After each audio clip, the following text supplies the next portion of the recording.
L'hivernage s'approche du moins. On s'est dit qu'on va essayer d'armer les conducteurs et les mécaniciens, leur préparer pour qu'ils puissent faire face à l'hivernage qui s'annonce. On a d'abord formé 45 jeunes pour la conduite des motoculteurs et 5 mécaniciens. Et pour les tracteurs aussi, on a formé 15 jeunes, 15 jeunes avec 5 mécaniciens. Pourquoi on le fait? Ça permet à ces conducteurs d'être armés et de pouvoir utiliser le tracteur lors de la campagne hivernale pour les besoins de travail du sol. Et pour les mécaniciens, quand le tracteur sera en panne, ils pourront peut-être faire la prestation de service, c'est-à-dire la réparation des tracteurs, quand le besoin se fera sentir. Oui, pour rappel, depuis 2019, on avait mis en place 10 tracteurs, 100 motoculteurs, 50 batteuses et 30 décortiqueuses. Aujourd'hui, sur les 10 tracteurs, il y a au minimum 5 qui sont en panne. Donc vous voyez un peu l'urgence ou bien vous voyez un peu le besoin de faire la réparation ou bien de faire la formation aux conducteurs et préparer aussi les mécaniciens en cas de besoin pour pouvoir assurer la réparation. Il faut dire que la formation, c'est sur la conduite, l'entretien et la réparation des tracteurs et motoculteurs. Et si cette formation a eu lieu, c'est via un constat de l'équipe du Sud par rapport à l'utilisation des tracteurs avec les conducteurs. Et là, c'est l'occasion aussi de remercier un peu le bailleur, la coopération italienne, qui a financé le PAPSEN, et aussi remercier aussi notre partenaire technique, c'est-à-dire l'ONFP. Parce que quand on a émis le besoin à l'ONFP, ils ont accepté et on a signé une convention depuis l'année passée. Cette convention finit, je pense, en août. Peut-être ce sera l'occasion de tirer les enseignements, faire l'évaluation et après voir si on va continuer une deuxième formation, une deuxième convention. Voilà. D'accord. L'ONFP et PAIS nous a accompagnés dans cette formation. Ce que nous avons eu comme connaissance, c'est l'entretien des machines.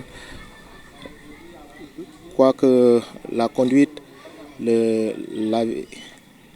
la vérification des préalables, quoique l'huile, la batterie et certaines choses qu'on doit faire au préalable avant de pouvoir allumer la machine. Avant cela, on n'avait pas acquis certaines connaissances qui favorisaient la panne des machines, voire même beaucoup de machines sont tombées en panne par cette cause. D'abord, on est satisfait de ce qu'ils nous ont donné comme connaissance et cela nous permettra de mieux entretenir notre machine et la conduite et ça permettra d'avoir que nous n'ayons pas trop besoin des mécaniciens parce qu'avant une réparation, il faut qu'il y ait une panne. Là, on est là juste pour une formation concernant la conduite des tracteurs et aussi la réparation. Alors, pourquoi on a cumulé les deux? Parce que tout simplement, tout matériel a une durée d'utilisation prévue. Donc, si cette durée d'utilisation prévue est juste conditionnée par deux facteurs, le facteur du travail, c'est-à-dire la conduite, et le facteur de l'entretien. Si, par exemple, ces deux facteurs-là ne sont pas bien respectés, ça veut dire qu'une réparation aura vraiment sa raison d'être par rapport à ce matériel-là. D'où la raison pour laquelle on a cumulé les deux métiers, c'est-à-dire la conduite et la réparation des tracteurs agricoles. Absolument. Donc s'il y a une bonne formation en conduite et un bon entretien, une bonne maintenance, ça veut dire que même si le réparateur doit venir, quand même ça sera au-delà de la durée d'utilisation prévue. Parce que plus l'entretien est respecté, plus la conduite aussi est respectée, ça veut dire que le mécanicien aura son travail, mais après la durée d'utilisation prévue. Merci beaucoup. Alors, je rappelle que nous sommes ici dans la région de Sédhiou, dans le cadre d'une mission de supervision des sessions de formation en conduite, entretien et réparation d'engins agricoles au profit des bénéficiaires du PAPSEN.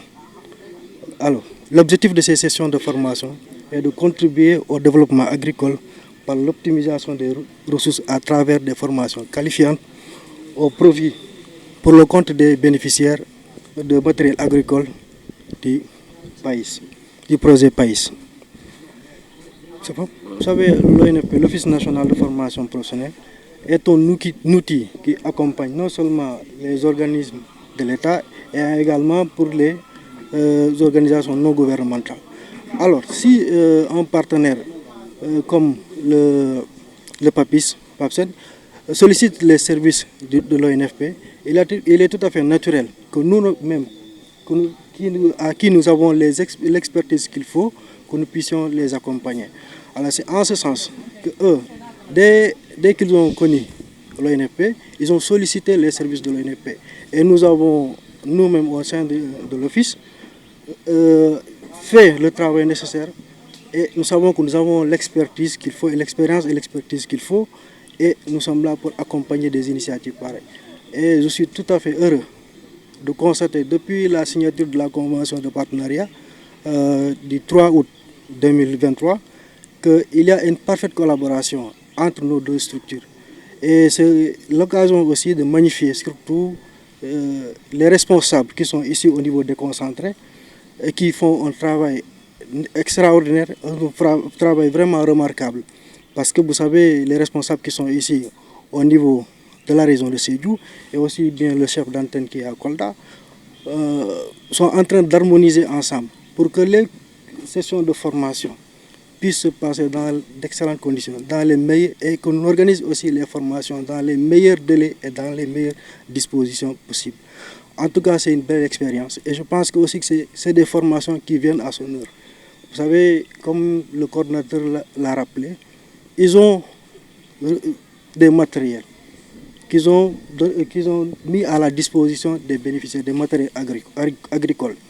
Donc il est tout à fait naturel aussi que nous puissions, non seulement les conducteurs, puissent conduire d'abord les engins et qu'il y ait aussi également un accompagnement du côté de la mécanique et également du côté de l'entretien. Donc voilà, c'est en ce sens que véritablement que nous avons accepté ensemble, entre nos deux différentes structures, de mettre en œuvre ces actions de formation. Ce sont également des formations qui sont gratuites. Et nous saluons surtout cette collaboration qui existe entre nos deux structures, notamment le PAPSEN et l'Office national de formation professionnelle.